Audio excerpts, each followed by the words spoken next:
काँग्रेस नेते नाना पटोलेंकडून सोशल मीडियावरील बदनामीचा मुद्दा विधानसभेत मांडला गेलाय। आमच्याकडे घोटाळे करून कोट्यवधींचं घबाड असल्याचा आरोप करून सोशल मीडियातून बदनामी केली जाते। अशावेळी सायबर विभाग काय करतं असा सवाल काँग्रेस नेते नाना पटोलेंनी विधानसभेत उपस्थित केला। यावर मुख्यमंत्री फडणवीसांनी पटोलेंना संबंधितांवर कारवाई करण्याचं आश्वासन दिलं। उद्धव ठाकरेंनी त्यांच्या विधान परिषदेच्या कार्यकाळात एक प्रश्न सभागृहात मांडला असेल तर मी आमदारकीचा राजीनामा देईल असं विधान भाजप आमदार प्रसाद लाड यांनी केलंय। उद्धव ठाकरे एक दिवस येऊन फोटो सेशन करतात, सत्ता गेल्यावर बाप लेकांवर टोमणे सेना काढण्याची वेळ येईल असं टोला लाड यांनी लगावला। हिवाळी अधिवेशनात विदर्भाला न्याय देणारी एकही घोषणा होऊ शकलेली नाही अशी टीका शिवसेना उद्धव बाळासाहेब पक्षाचे नेते भास्कर जाधव यांनी केली। मंत्री गैरहजर राहिल्याचं जाधव म्हणाले तर 7 दिवसांच्या अधिवेशनात 20 दिवसांहून अधिक काम झाल्याचं भाजप आमदार प्रसाद लाड यांनी म्हटलंय।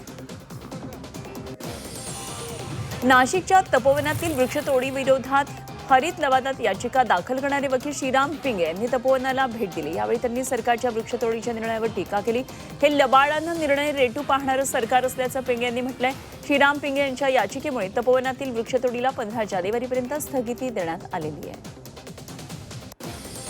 विरोधी पक्षनेतेपदावरून आमदार निलेश राणे यांनी विरोधकांवर निशाणा साधलाय। विरोधी पक्षनेतेपदासाठी संख्याबळ आहे का असा सवाल त्यांनी केला।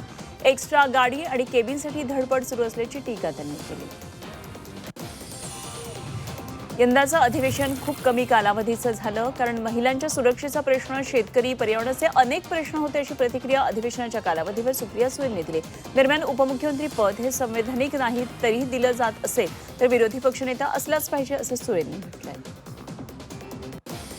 सांगलीच्या कडेगावातल्या देवराष्ट्र गावामध्ये एकाच ठिकाणी 4 बिबटे दिसले आणि त्यामुळे गावात भीतीचं वातावरण पसरले। यापैकी एका बिबट्यानं गावातल्या एका शेतकऱ्यावर हल्ला देखील चढवण्याचा प्रयत्न केला। मात्र यावेळी शेतकऱ्यासोबत असणाऱ्या कुत्र्याकडून बिबट्याला प्रतिकार करण्यात आल्यानंतर बिबट्यानं उसाच्या शेतात धाव घेतली।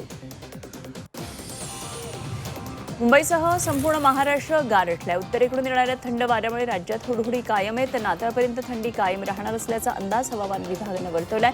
विदर्भ, उत्तर महाराष्ट्र, मराठवाडा आणि मध्य महाराष्ट्रातल्या सर्व शहरांचा पारा 10 अंशांपर्यंत घसरलाय।